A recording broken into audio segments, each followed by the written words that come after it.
आमच्या शाळा व्यवस्थापनाचे अध्यक्ष आमचे मित्र पोलीस पाटील संजय पाटणकर सर, उपस्थित सर्व ग्रामस्थ आणि बंधूभगिनी, माझे बालमित्र मंडळाचे सर्व सदस्य, या ठिकाणी आता बर्डे सरांनी अगोदर आपल्या भाषी शैलीमध्ये शाळेचा लेखाजोखा आपल्यासमोर सादर केलेला आहे.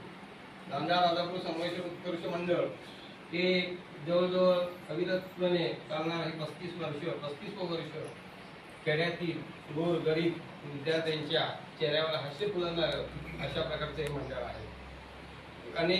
अनेक ठिकाणी या ठिकाणी सर्वत्र या ठिकाणी सदस्य आहेत, ते सर आपल्यासारखे आहेत, म्हणजे ते नोकरी करणार आहेत, परंतु काहीतरी जी उणीवा आपण लहानपणी आपल्याला माहिती आहे सर्वांनी, ज्या वेळेला आम्ही पण शाळेमध्ये जायचो त्यावेळेला छत्री हा काय प्रकारच होता, बोल घ्यायची आणि शाळेमध्ये जायची. पाठी म्हणजेच काय, एखादा कुठला तरी तुटलेला पाठीचा तुकडा, आणि खडू म्हणजेच काय, नदीतला खडू, आलं लक्षात. ही परिस्थिती होती त्या काळामध्ये, फार व्यवस्थित होती, चकला तर नसायच्या, म्हणजे अशा परिस्थिती. एखादा ड्रेस असला तर अजून तर मला प्रसंग आठवतो सर, अजून तेव्हा खूप परिस्थिती होती. 26 जानेवारीचा दिवस होता, आमच्याकडे साबण तेव्हा गावाला होता. मग आमच्याकडे नदीमध्ये एक भेडसं म्हणून प्रकार असतो, भेडसी. मग त्याला असं चेचलं की त्याला साबण येतो. मला आठवतंय उद्या 26 जानेवारी होती, आदल्या दिवशी आणि माझे कपडे धुवून राहते, एकच ड्रेस त्यावेळेला परिस्थिती अशी होती, आणि म्हणून मी रात्री सुकसा घातला. तेव्हा बालबुद्धी तेव्हा कळले ना की मग काय, शर्टावर शर्ट घेतला आणि शर्टावरती तो पाळा ठेवला, आणि पाळा ठेवल्यानंतर काय झालं, शेसून काढलं त्याच्यावर, हे झाला. पण शर्ट पाळला एवढी अक्कल नव्हती ना त्यावेळेला. परिस्थिती अजूनही मला प्रसंग त्या ठिकाणी आठवतो. मग तो ठिकाणी लावून त्या ठिकाणी परिस्थिती, म्हणजे अशा फार त्यावेळेच्या परिस्थिती होती.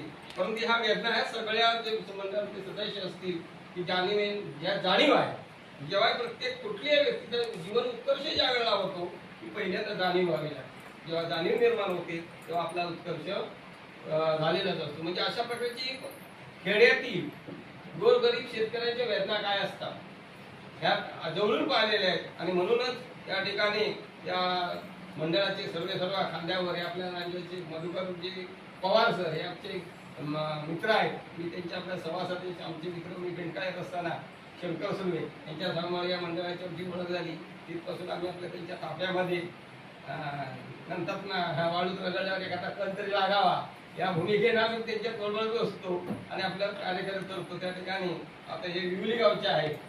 विवली म्हणजे आपण लांजा, राजापूर, संगमेश्वर, म्हणजे या 3 तालुक्यामध्ये जवळजवळ 180, म्हणजे आता आहे, परंतु 35 वर्षामध्ये 190 शाळांमध्ये असे शिक्षण साहित्य वाटायला या ठिकाणी. आता विज्ञान तर आता आम्ही फिरतो त्या ठिकाणी विज्ञान कक्ष, खरोखर विज्ञानाचा मालवसर आहे. तर उत्कृष्ट हे मालवसर 2 वर्ष सतत राष्ट्रीय पुरस्कार मिळवलेले शिक्षक आहेत.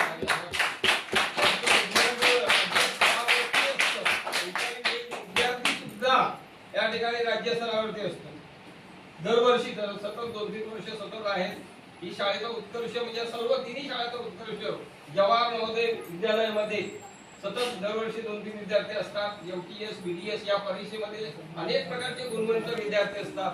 एवढं शिक्षणच नाही तर या शाळेचा खेळाबरोबर आधी कौशल्य सुद्धा सर, की जिल्हा स्तरावरती या ठिकाणी कबड्डी, खो खो हा संघ ऐकला कायमचा जिल्हा स्तरावरती असतो. जिल्हा पथक मारण्याचं काम या ठिकाणी शाळेतून, या खेड्यातल्या शाळेतून केले जातात. म्हणजे अशा प्रकारचे विविध प्रकारची पुरस्कार या तिन्ही शाळांनी मिळवलेले आहेत. या पाठीमागे सर्व समाज, शिक्षक यांचा मोठा वाटा आहे, आणि त्याच जोडीला आपल्यासारख्या मंडळांनी ज्यावेळेला प्रेरणा दिली जाते त्यावेळी आणखीन उत्कर्ष या ठिकाणी साधला जातो.